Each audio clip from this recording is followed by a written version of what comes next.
I've spent much of my working life trying to film big cats. I've watched them in the wild and analysed the footage in the editing room, which has given me a real insight into their behaviour. Today, we can see these amazing predators on our screens anytime we choose.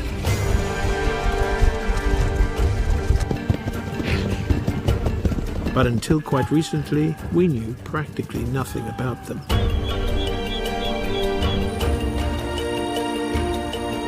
Big cats are normally shy and very secretive. Today, their populations are shrinking fast. But now we have the means to view them in more detail than ever.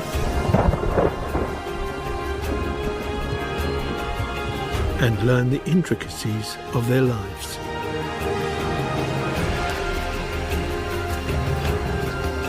Which is just as well, because we need to find ways of living alongside them before they disappear forever. The lion is probably the most familiar of all the big cats. But we still have much to learn about its behaviour, as do these two young cubs.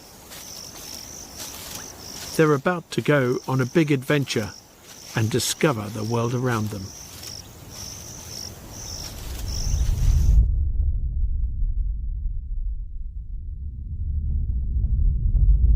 The cubs are now about 6 weeks old, and this is their first journey in the open. They have to run to keep up with their mother's brisk pace.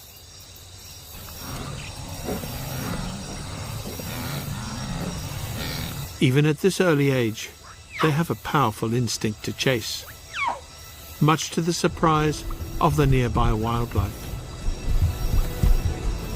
But today, their job isn't to hunt. They just have to start learning what it is to be a lion. And that means toned muscles and peak fitness. Lions love to chase. Females with a relatively lightweight 150 kilos tend to be the fastest. The heavier males, at up to 250 kilos, are more likely to attack slower, bigger prey. And males can club together, doubling their power.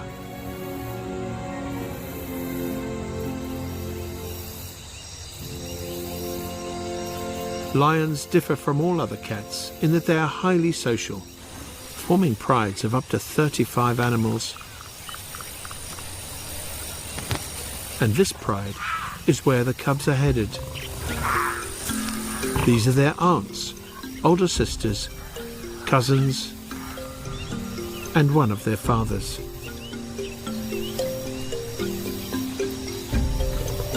This is their pride. But the cubs' journey is fraught with danger.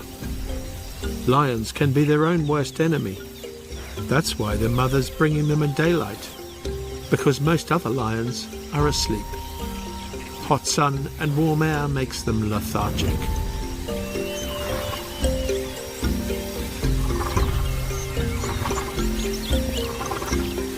And yet that's when tourists usually get to see lions, giving many people the idea that these cats are in some way lazy and indolent.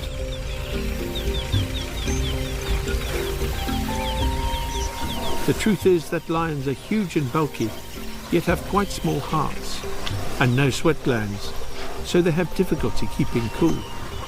They have to pant, rather like a dog. But my time with these extraordinary cats has shown me that lions are far from lazy.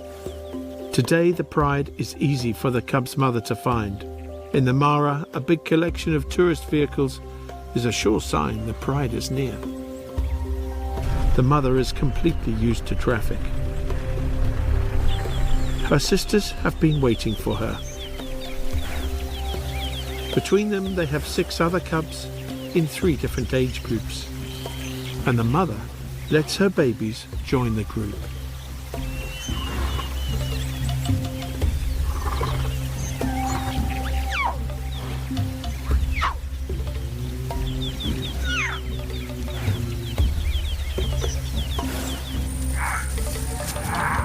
big cubs welcome the newcomers with a gentleness that suggests they understand how delicate their new family members are.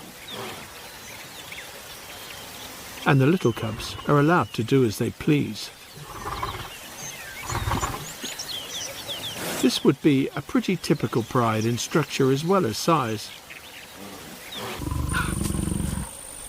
But these lions are far from typical.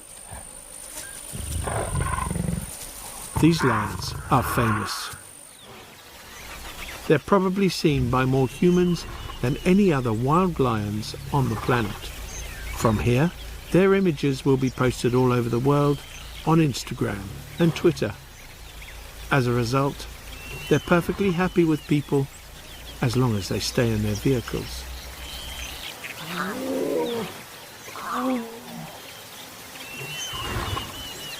It's only with cats like this, in a place like this, that we have any real chance of understanding their lives properly.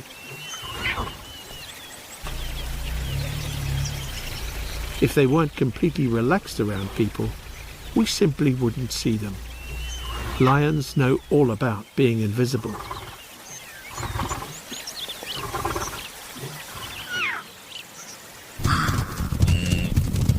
The place is Kenya's Masai Mara, and it's migration time. Huge herds from the south come to graze on the short new growth of grass.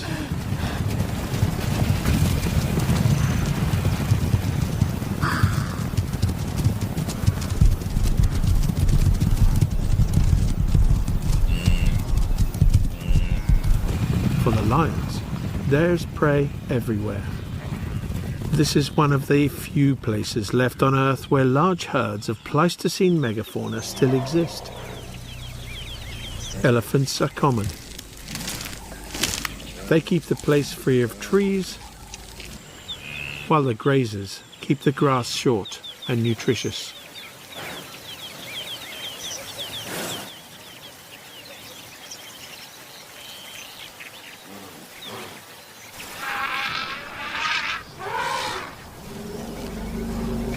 And lions have become an integral part of this habitat. Without them, none of this would survive.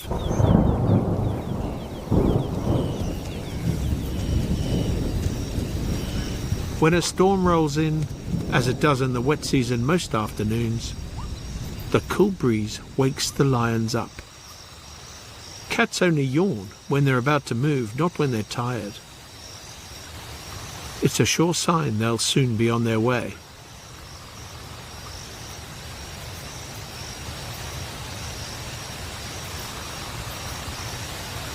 But they're not hunting now. There's no point, as their prey can see them literally a mile off. And here, on this short grass, that is their biggest problem. It took me many years to work out how they solved it.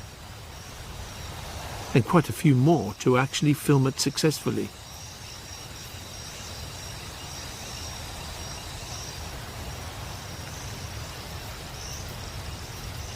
With no cover, these cubs have no chance of getting close. But it's good practice.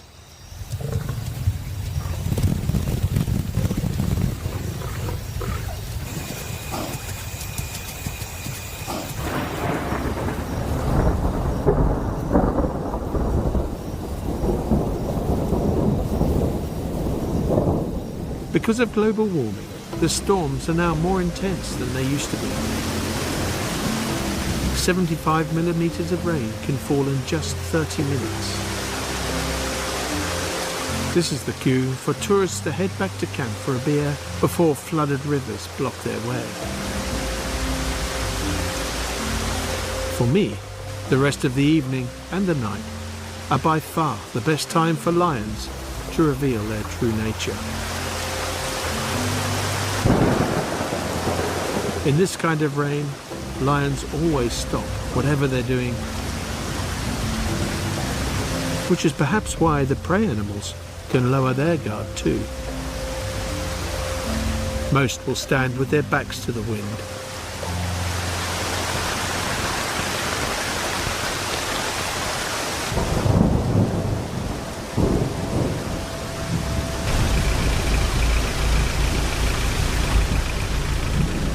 The lions seem impervious to the worst nature can throw at them.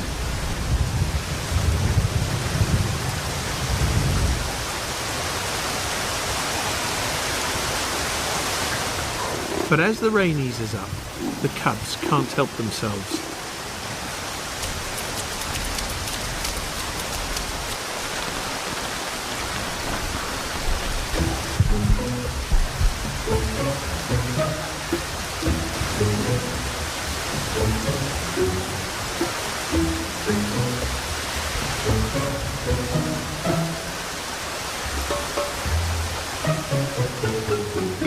Soon their mothers join in.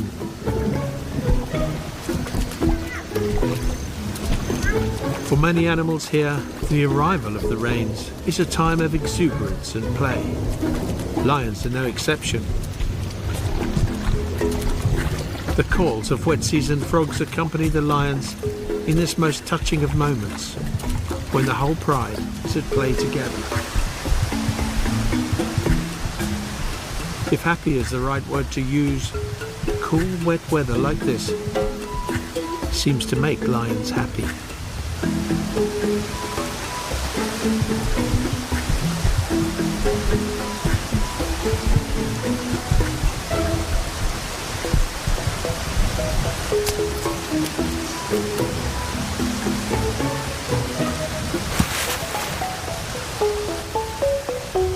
Light levels are dropping fast, and the lions are beginning to think about dinner.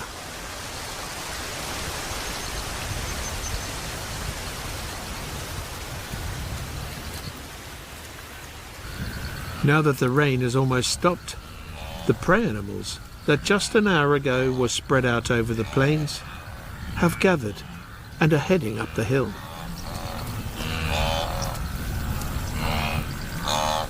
The only explanation I can think of for this behaviour, which happens almost every night, is that the hilltops are further away from the low-lying areas with cover where lions normally hang out. Since there'll be no moon until after midnight, and there's a thick layer of cloud from the storm, it's going to be very, very dark.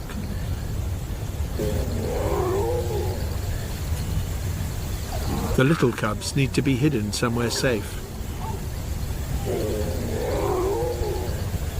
The lions are on the move from their daytime haunts, following the trail of the wildebeest. By now, it's just us and the lions. What we're about to see is what I now recognise as typical lion behaviour, and yet has hardly ever been recorded. By the time the lions get to where they last saw the wildebeest, the herd has gone. And at this stage, the lions often seem confused.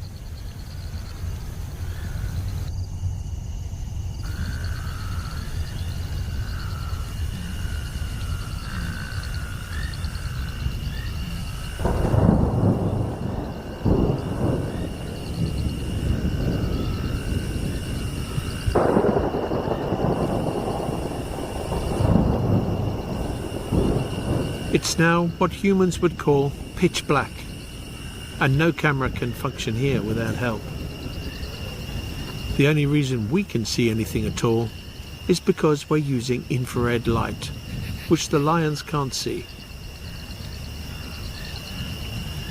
We also have thermal cameras which detect the heat from the warm bodies of animals. And our vehicle is fitted with infrared lights and driven using infrared night vision goggles. The world that these special cameras reveal is already quite different from the daylight world. Hippos have replaced the wildebeest and zebras, cropping the short tender shoots to a perfect golf course length using only their huge lips. The nocturnal hippos are very unusual animals. Stranger still, the thermal camera reveals weird temperature variations on their skin. Nobody knows why. They are huge and extremely dangerous, but if we so much as shine visible light on them, they'd run.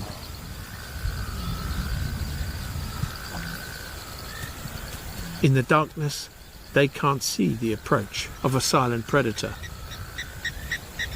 Their eyesight isn't that good, but their sense of smell is amazing.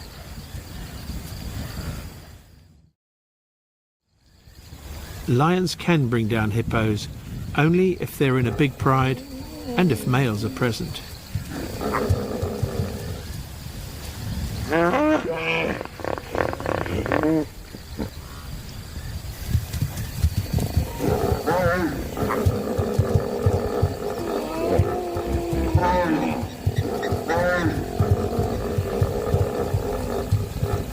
They can kill a lion with a single bite and move surprisingly quickly.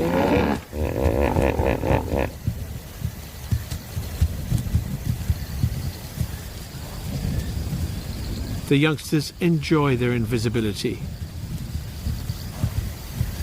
Like almost everything they do, it's just so much fun. And the bravest get to ride the back of a fleeing giant. We call it hippo surfing.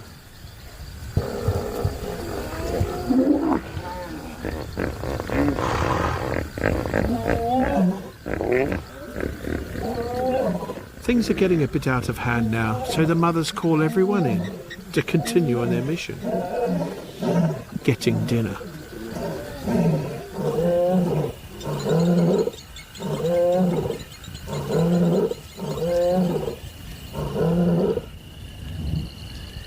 As usual, the mothers seem to have a plan.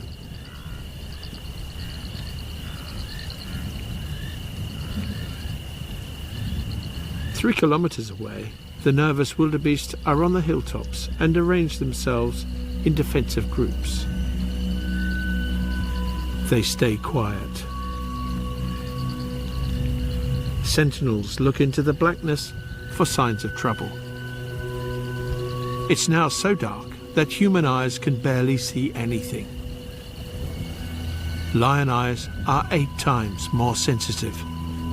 But for all the animals, it's still a very dark night. The wildebeest have to dip their heads so they can see the world in front of them, silhouetted against the sky.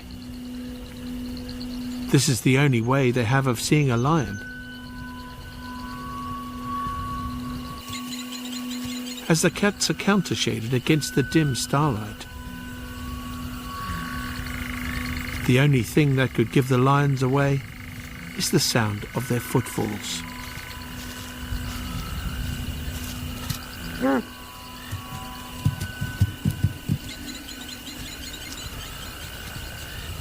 If it's quiet for long enough, eventually the whole herd will begin to relax a little and settle down to chew their cuds. All those animals that were spread over the plains in daylight are now silent and occupy far less space. They will be hard to find by accident. But these 4 lionesses know their terrain well and know the habits of wildebeest.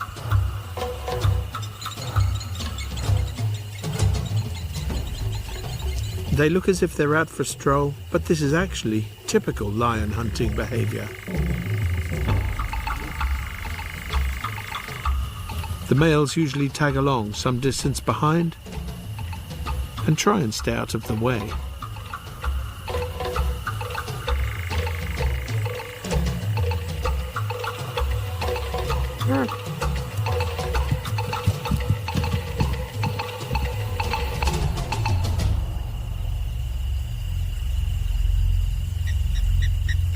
Our biggest problem is to not wake the wildebeest with the sound of our engine. We have to stay back and hope the action comes towards us.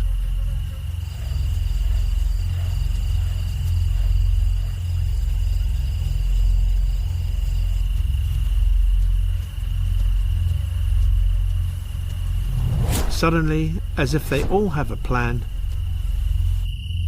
the pride spreads out. What happens now always follows a similar pattern.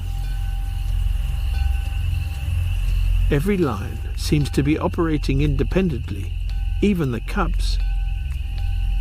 Yet appears as if they have a good sense of where the others are and where the herd is.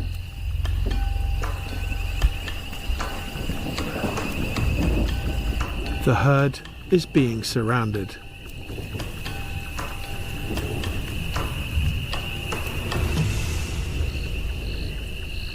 When lions approach settled animals like this, they always stop a safe distance to watch and listen for a while.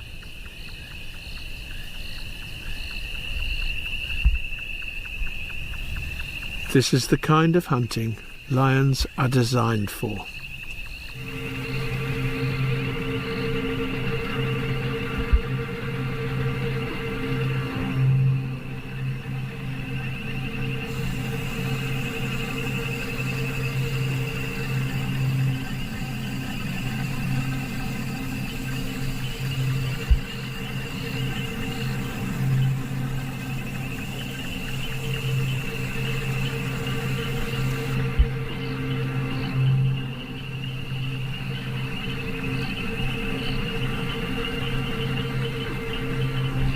During the day on open plains, they'd never get this close.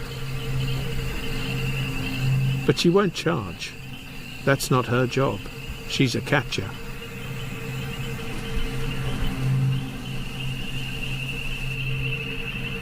She's waiting for the chaser to pick the right time and place. It's so dark, even the lioness drops her head to see what's in front of her.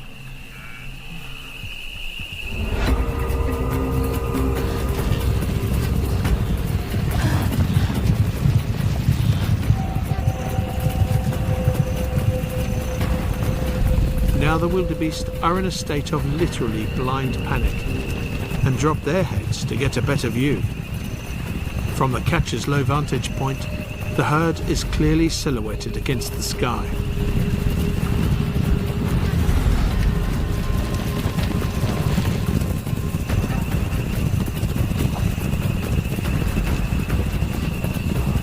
The chaser drives the herd towards where she thinks there might be a lion.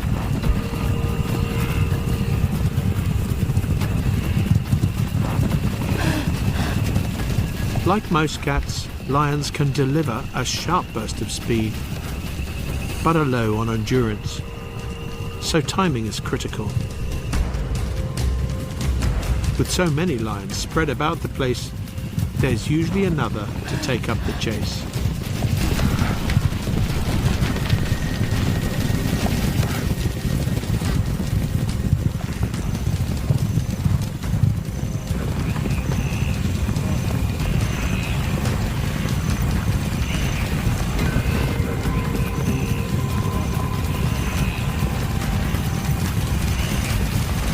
Just to make things more interesting for the wildebeest,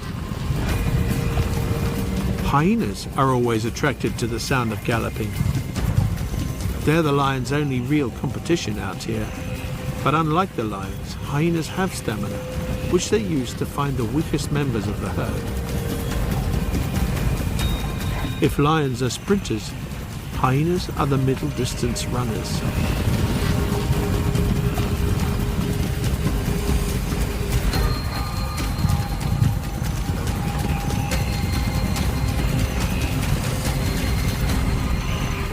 But at this time of year, there's plenty of food for both hunters. The lions realize that nobody caught anything. They all missed, and the wildebeest vacate the area. The pride isn't going to starve. They know what to do. And the cubs especially are having the best fun of their lives. The matriarch lets the others know it's time to regroup.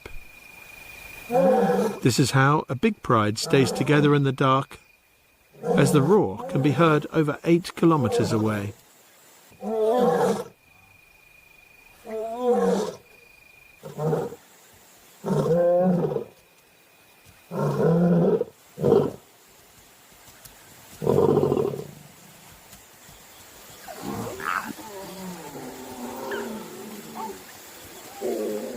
It doesn't take them long to locate another herd.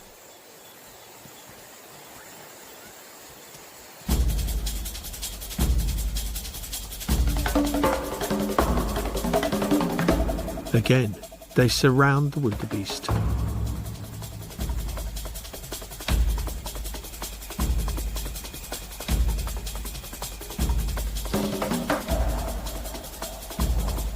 Once again, the chaser gets the ball rolling.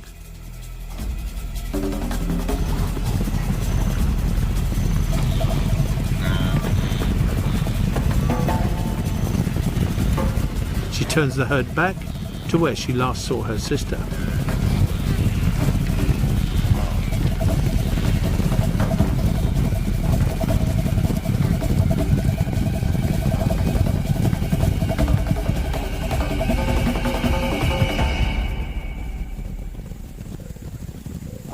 She uses her vice-like grip to administer a suffocating bite to the wildebeest's throat.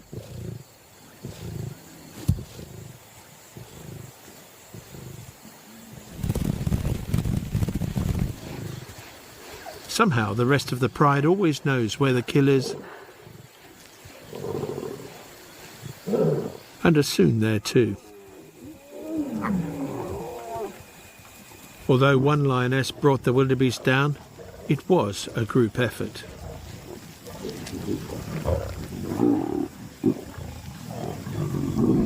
These treeless hilltops are perfect for night hunting.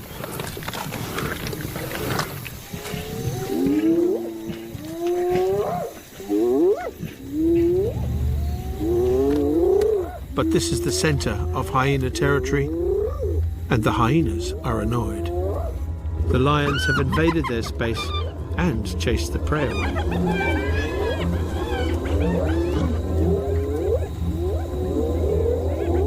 The hyenas pose a real danger to the cubs. But now the male lions get to play their part. They're far more aggressive towards hyenas, and the hyenas know it.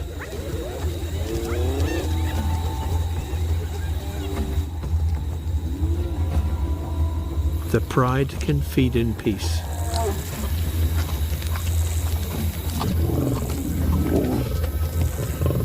Lions can eat as much as 30 kilos in a sitting, which, in case you're wondering, is something like 240 standard hamburgers.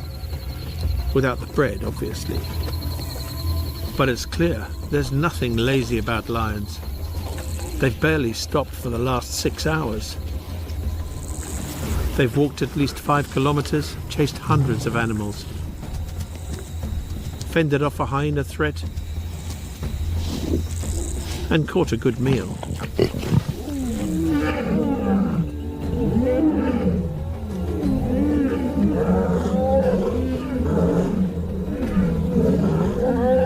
However, that's not the end of this story.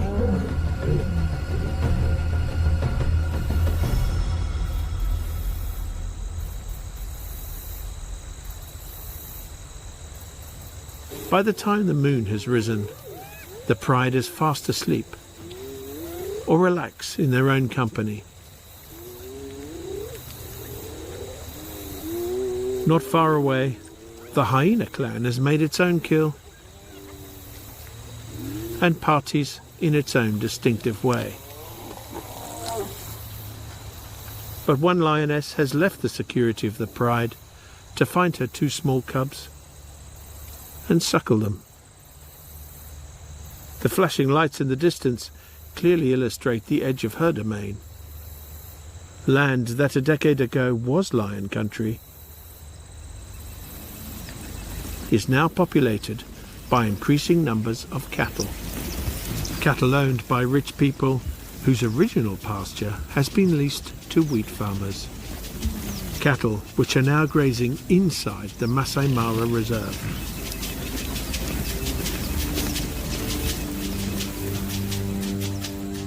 The cubs' future is not secure. There are now thought to be fewer than 15,000 lions remaining, a drop of 75% in 50 years. If these cubs don't learn restraint when faced with cattle, they may well be attacked or poisoned, as were their neighbours to the north. And yet, these lions earn millions of dollars for Kenya and the local economy.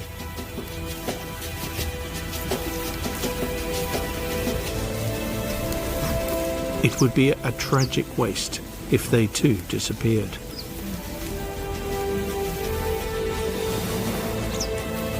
All over the lion's range, cattle, farms, and humans are moving in.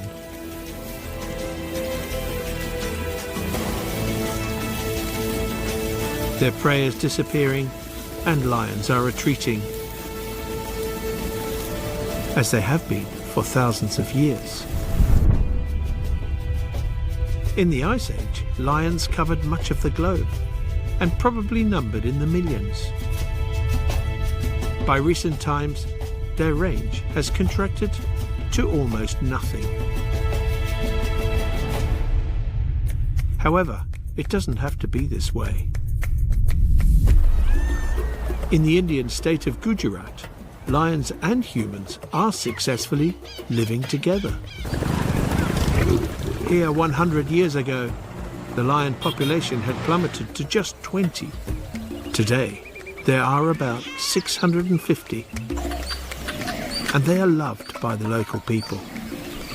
This is one of the few lion populations on Earth that has grown. So there is hope for the future of all big cats. I've spent much of my working life trying to film big cats. I've watched them in the wild and analysed the footage in the editing room, which has given me a real insight into their behaviour. Today, we can see these amazing predators on our screens anytime we choose.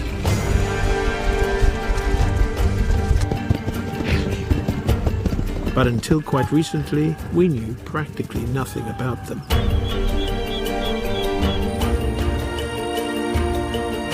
Big cats are normally shy and very secretive. Today, their populations are shrinking fast. But now we have the means to view them in more detail than ever.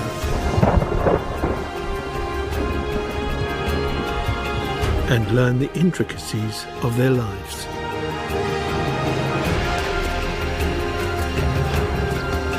Which is just as well, because we need to find ways of living alongside them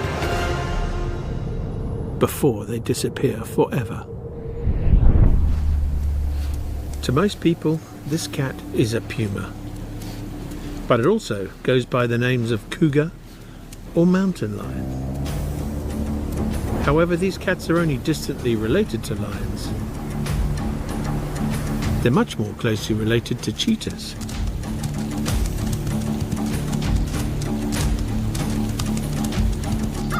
And while pumas are often found in mountains, they're just as at home in the lowlands. Dense forests, treeless pampas, or deserts.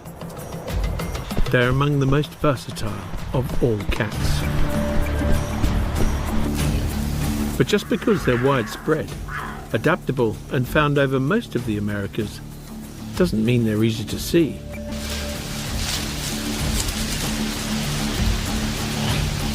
As recently as 20 years ago, to see a puma anywhere in the wild, for more than a fleeting moment, or far in the distance, was almost impossible. To study pumas by normal observation was out of the question.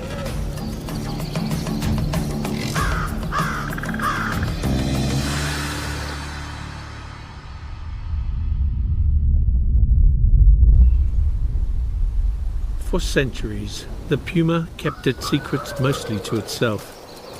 But recently, a few dedicated scientists and filmmakers, along with modern technology such as camera traps, have allowed us to crack the hardest of nuts: observing pumas in the wild.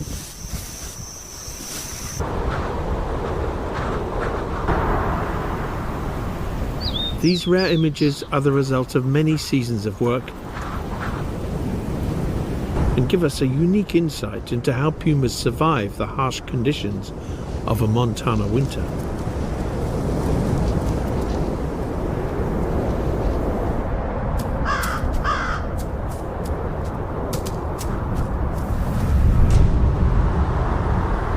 Casey Anderson has spent years trying to get close to pumas, and his efforts have paid off.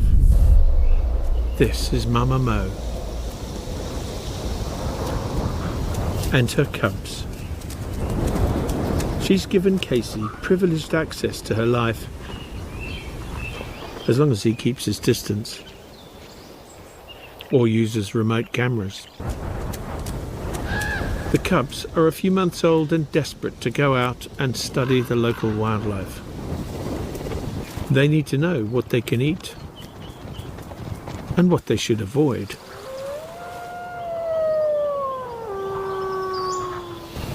Elk tend to stay away from places where pumas can hide if they possibly can. Bighorn sheep are an option, but are also agile and fast on rocky slopes. Pumas are above all else deer hunters. Here in Montana they have white-tailed deer,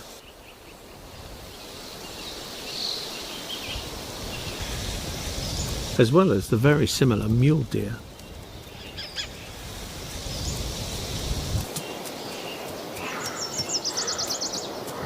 Mama Mo likes to hunt at dusk.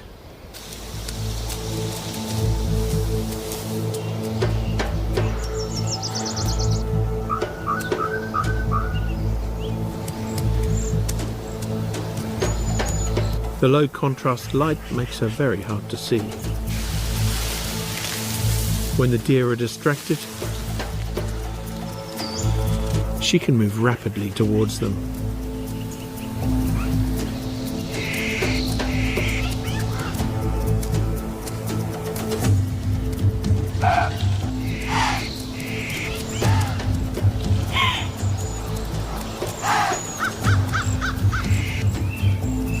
This time, the white-tailed deer escape,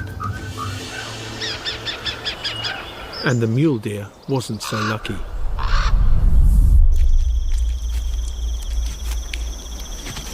This will feed the family for days.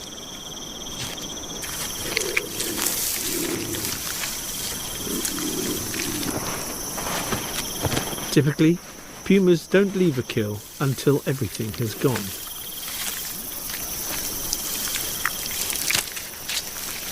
But to just focus on one particular cat as a guide to the behaviour of such a widely distributed species would be misleading.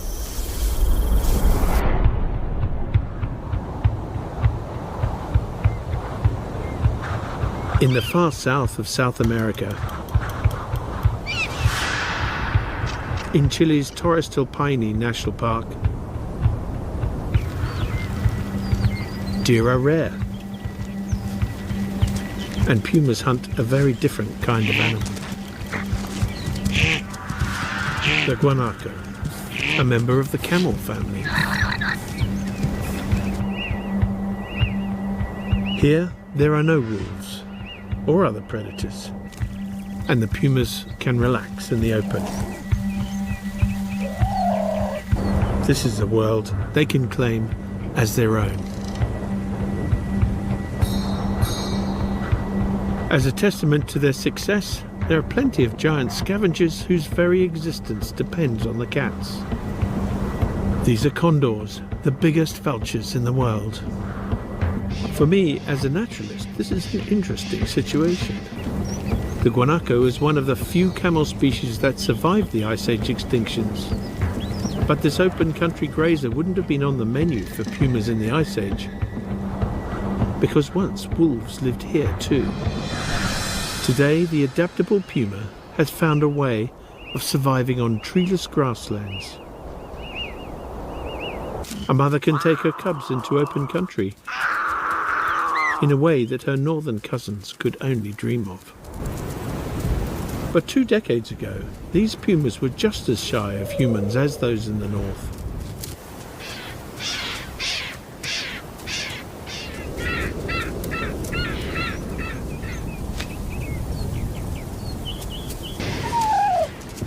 Gradually, the pumas of Torres del Paine have become more and more visible.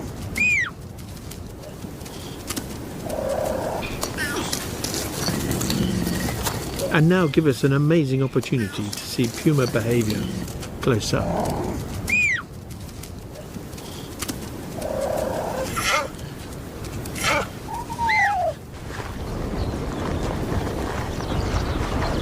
We came here at the suggestion of filmmaker Christian Munoz,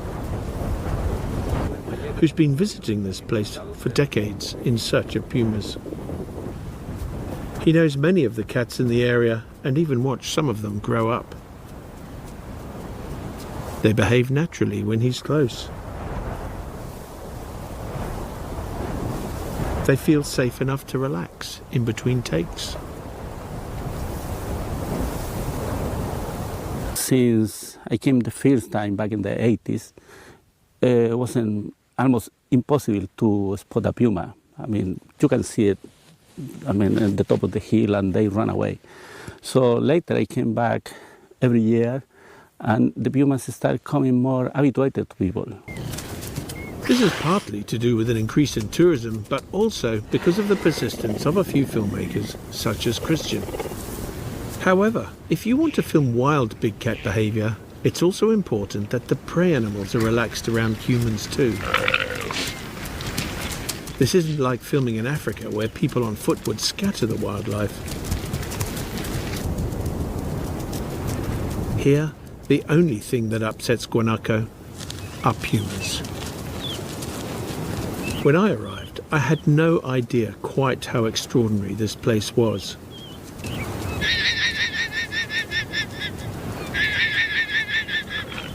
I was amazed that, having spent months waiting for pumas in other parts of the world, how tolerant these cats were. What I didn't realise is that they had a whole lot more tolerance in store for all of us.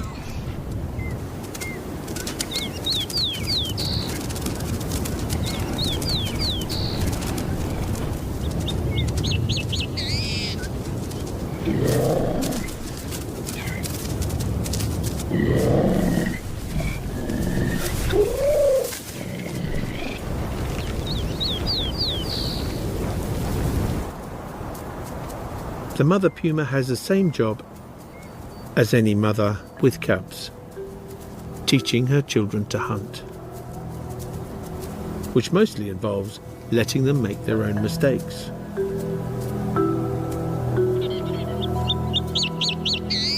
In this open country, a herd is no good. They're far too aware. They need a straggler to practice on. Their mother leads the way.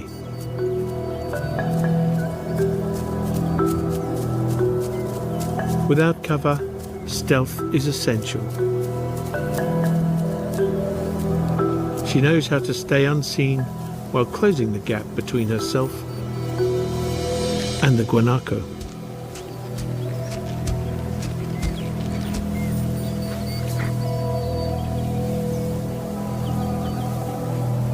The cubs are keen students and try to copy their mother by creeping after her.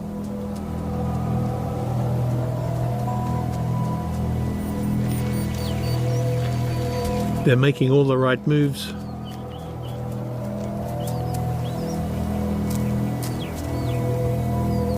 but have yet to realise they're supposed to be invisible.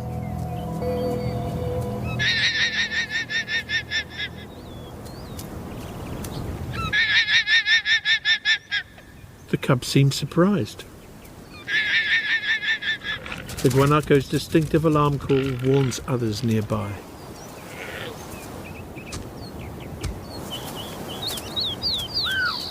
To the casual observer, this may look like a failed hunt, but in truth it was a valuable lesson for the cubs on the importance of stealth. They'll need at least another year before they're skilled enough to get anywhere near a guanaco. The stragglers find their way back to the herd.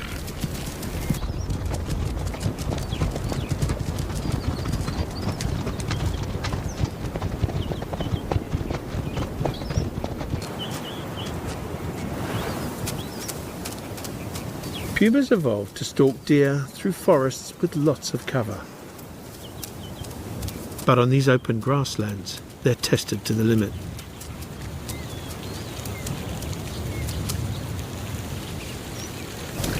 Guanaco have long necks and sharp eyes. But at night, their vision is less useful. As darkness falls, the guanacos always move to a new location.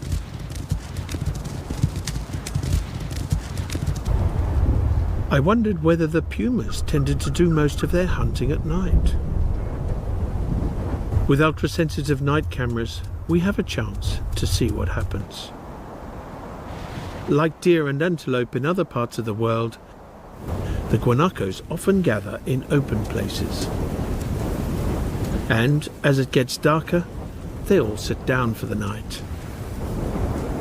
They stay still and completely silent.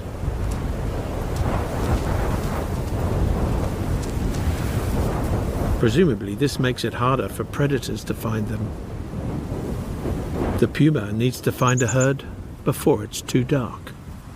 Despite her superb night vision, the guanacos can be very hard to see, unless they're moving. It is a real game of cat and mouse. The guanaco's main plan is to basically sit down somewhere very quietly and don't move all night, which makes them extremely hard for the pumas to find.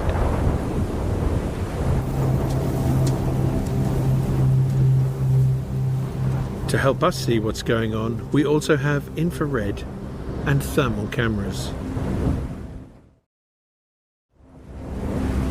Even though the hazy moon barely illuminates the ground, she moves with ease and merges perfectly with the background.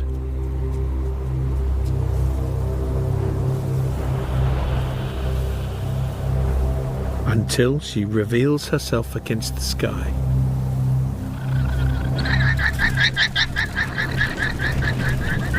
But now she knows where they are, and she can hear where they're going. Towards a great collection of nervous guanaco by a lake.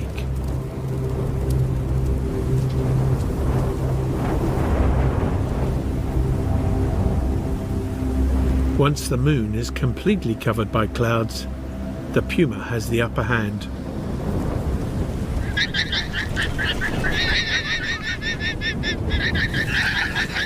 In the darkness, the guanacos are too scared to run far, and she can take her time.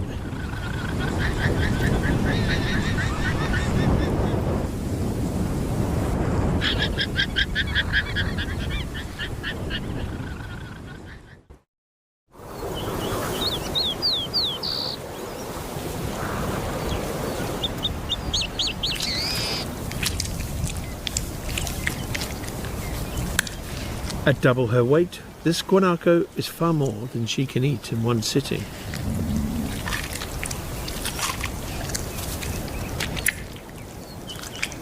But she does intend to keep the prize all to herself. So when she's had enough, she attempts to conceal it from scavengers. And there are plenty about. If the condors spot it, they would finish it in 20 minutes.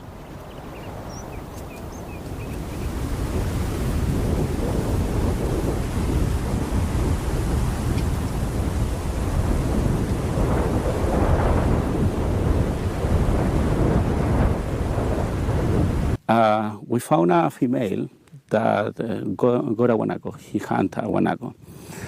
She ate a little of the guanaco. She moved to a rock close by the rock. She slept there for a few hours.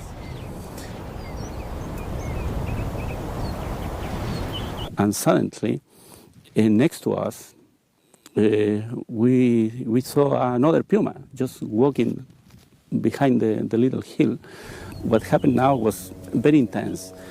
Start filming was mad there, and actually I noticed there was a puma we know since she was a calf, and she's very calm, she loves people. So she started walking towards to us, and behind her came a male. She was with a male, with a boyfriend, and the male also did the same thing. He was a huge male, huge, a very big animal.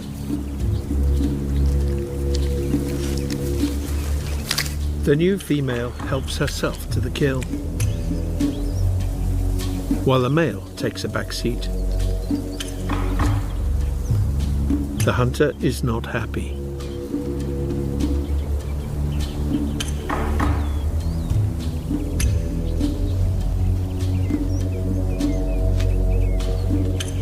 She comes to investigate the intruders, both of them older and more experienced than herself.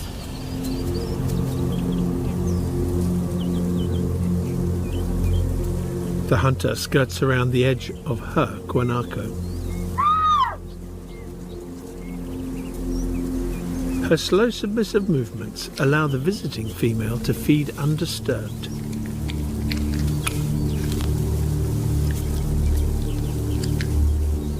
A blink and a look away demonstrate the hunter has no aggressive intentions. The hunter waits.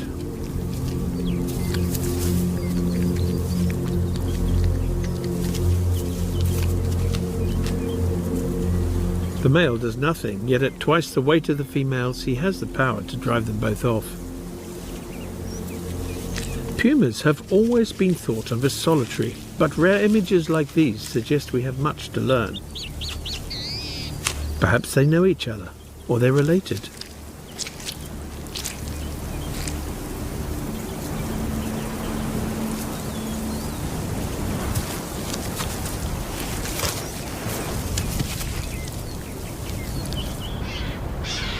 A few hundred meters away, there are more pumas. A mother and her 3 almost full-grown cubs are taking a keen interest.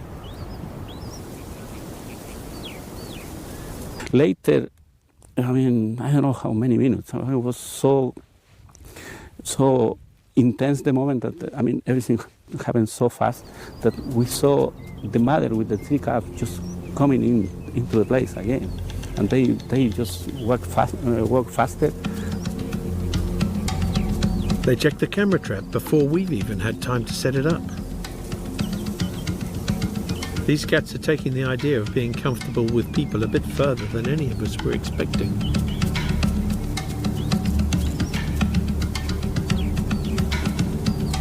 As a filmmaker, you're always trying to create a sense of being there to the viewer. But with wild big cats, it's very rare to actually be there yourself. And they get to the kill, they start just kind of not fight with our female, 5-year-old female. We call her the sister, and something like telling her just give me space. I want to eat, and I don't want you close by. So they started just making some faces and noises, and there's a kind of fighting between them, and until the male just get up. The mother is concerned for her cubs. Start walking into the mess around the kill, and he just put an order in everything. He just tell the other cat in his way, just stop bothering. So this is my kill. So everyone stopped. The curious cub stands his ground.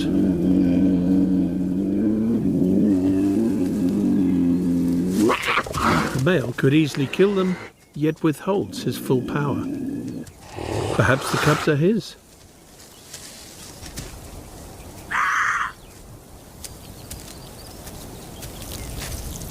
To make his point clear, he scent marks the ground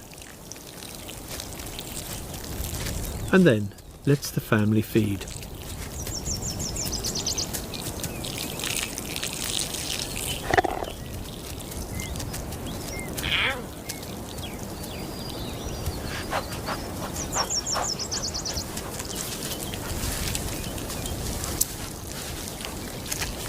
We kind of seen a scene in Africa, just seeing lions eating a antelope or something. This is the cat that made the kill. Christian didn't know where she was from, and her relationship with the other cats was a bit more strained. Outnumbered, all she could do was make friends. Perhaps she was trying to make friends with us.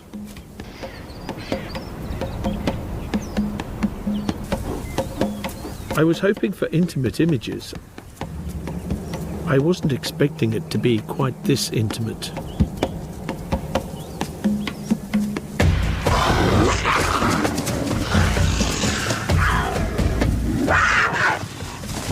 But the hunter still can't get to her own kill. The smallest cub feels bold enough to have a go at her.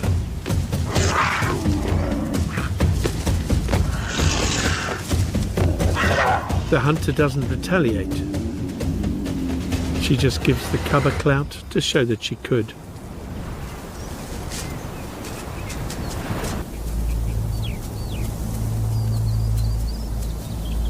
Eventually, the hunter picks her moment, and she is allowed to feed.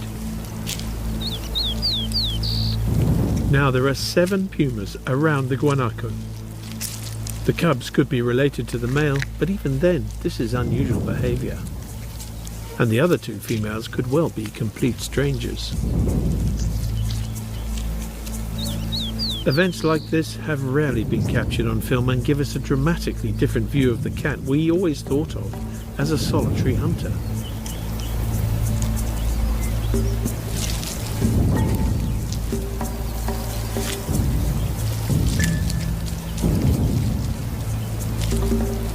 Is this new behavior, or are pumas just returning to the way they once lived?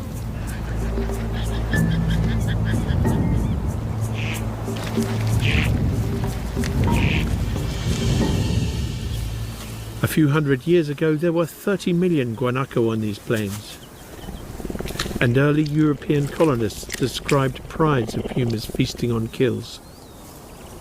Before they hunted out the guanaco herds, the puma's prey.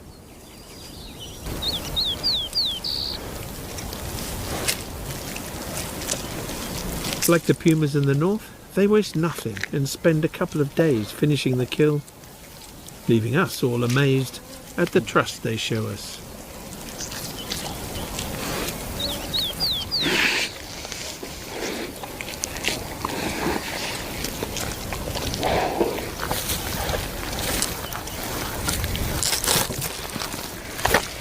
I love the way they reframe the camera trap shot to get us closer still to this normally elusive cat.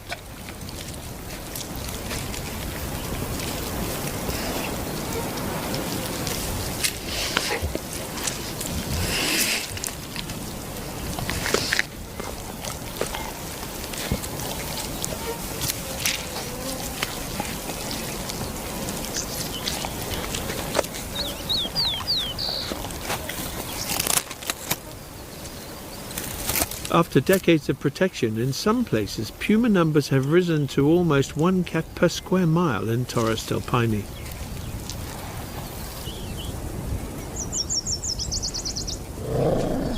This is off the scale in terms of modern big cat density,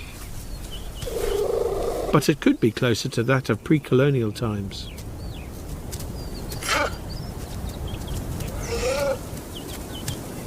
Torres del Paine has now become a crucial refuge. From here, some young pumas follow their prey onto farmland and beyond.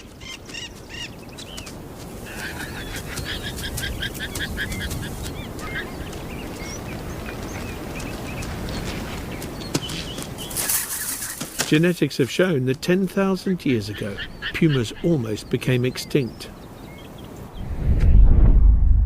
and survived in a refuge somewhere in northeastern Brazil before they were able to reinvade their old haunts again. Even though the last few centuries have seen the puma's range and population shrink dramatically again, there are still thought to be about 50,000 pumas surviving in almost every kind of habitat, including frozen mountains, deserts, rainforests, and human habitats. like farmland. After their ice age near extinction, we're lucky we still have pumas at all. Perhaps with tolerance and the help of places like Torres del Paine, the adaptable puma has a better chance through the next difficult century than some of the other big cats.